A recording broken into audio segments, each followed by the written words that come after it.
le Festival La Voix des Mots, c'est un festival de lecture vivante. Tous les lieux publics privés du village de Redus et des alentours vont s'ouvrir au public et le public pourra entendre des textes d'auteurs qui seront présents pour la plupart, beaucoup d'auteurs seront présents, des textes de littérature, des textes de poésie, jeunesse, BD, humour, érotique, il y aura de tout. Mais qui est fort et qui est faible?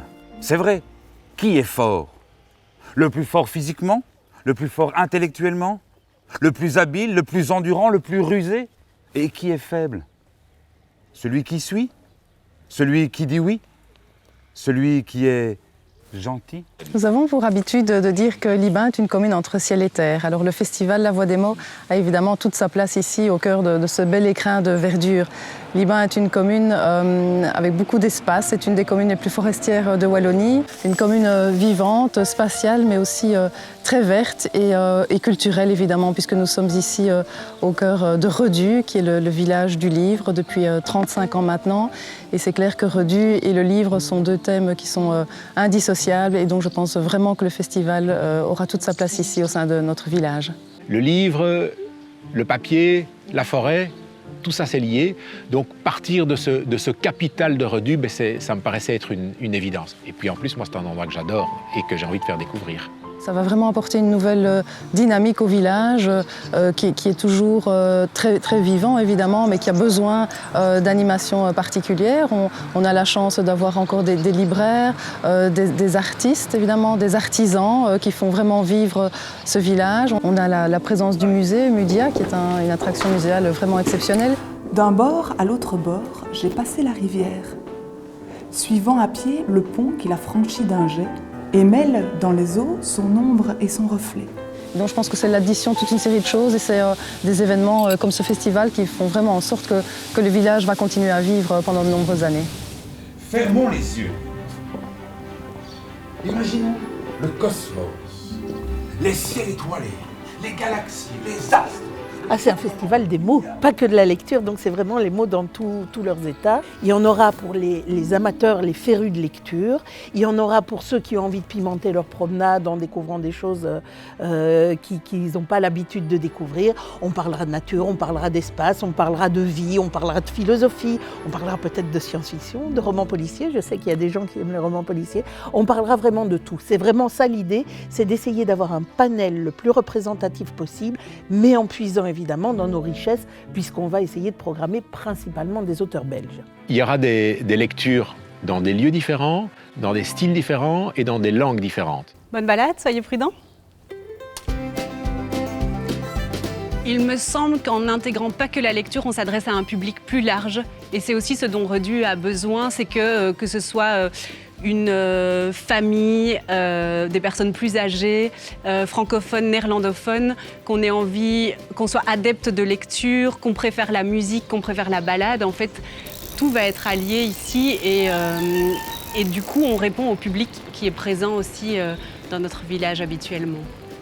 Moi, je me vois bien en train d'écouter des textes le long de la Lesse, sur la passerelle, un cadre hyper bucolique, verdoyant, ressourçant. Mes mots sont des cailloux. Je les ramasse au fond de moi pour les mettre à la file pour en faire une phrase. Ces cailloux-là ne se jettent pas avec une fronde.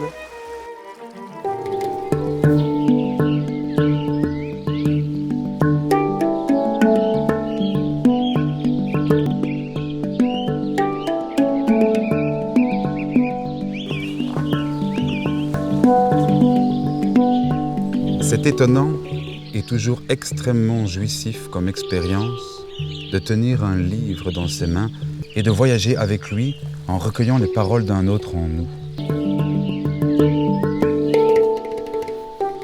Quand je serai couché sous ma croix de bois noir, la bouche pleine du terreau de ma patrie, vous rappellerez-vous celui qui dormira, seul à jamais dans la pitié du grand silence, et qu'il ait les jours de spleen et les jours de vaillance, avec simplicité, vous a tendu les bras.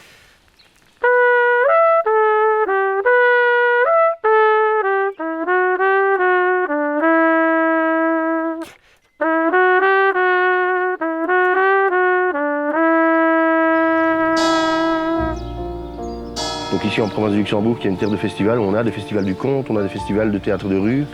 Et ici, amener un festival autour de la lecture, de la poésie et du mot, je trouve que c'est un plus pour Grenu. Ça lui permet de garder, de perpétuer en tout cas cette tradition du livre et de l'écrit et de l'oral et du contact et des gens et de la fête et de tout ce qui s'ensuit, quoi. C'est quelque chose qui remet du feu sur une histoire formidable de cette région et où la nature et la lecture étaient liées. Cette idée d'amener un public, des enfants, des parents, des amis, dans des lieux ici, autour, dans ces villages, et au lieu de lire tout seul son bouquin, au lieu d'être dans son silence, de le partager. Beaucoup de livres, en fait, racontent une histoire, mais sectionner un petit morceau de cette histoire est tout aussi important et tout aussi fabuleux que de la lire en entier. Pourquoi ? Parce que quand on prend un extrait d'un livre, on n'a pas le début, on n'a pas la suite, on a une portion d'une réalité, on a une portion d'un rêve, et on se reconstruit soi-même tout le reste. Ce qu'il faut, c'est que la langue soit belle, et toutes les langues sont belles pour autant qu'elles soient vraiment des langues d'écrivains, ou de romancières et de romanciers, ou de poètes, ou de dramaturges, parce qu'on peut aussi lire du théâtre, on peut lire de la poésie. Et quand la langue est belle, elle sonne, et quand elle sonne, c'est le rêve. 15 ans et demi. Le corps est mince, presque chétif. Des seins d'enfant encore, fardés en rose pâle et en rouge. Et puis cette tenue qui pourrait faire qu'on en rit, et dont personne ne rit. Je vois bien que tout est là. Tout est là, et rien n'est encore joué. Je le vois dans les yeux, tout est déjà dans les yeux. Je veux écrire. Déjà, je l'ai dit à ma mère. Ce que je veux, c'est ça, écrire. Pas de réponse la première fois. Et puis elle demande, écrire quoi ?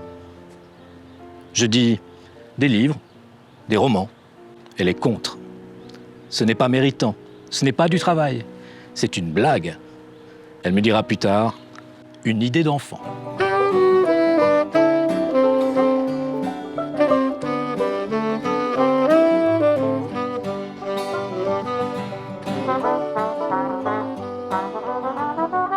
On ressent l'émotion quand on est ici, devant certains paysages, simplement à les regarder, à se promener dans la forêt. On pourrait la décupler en ayant en plus quelqu'un qui vous lit des mots magnifiques.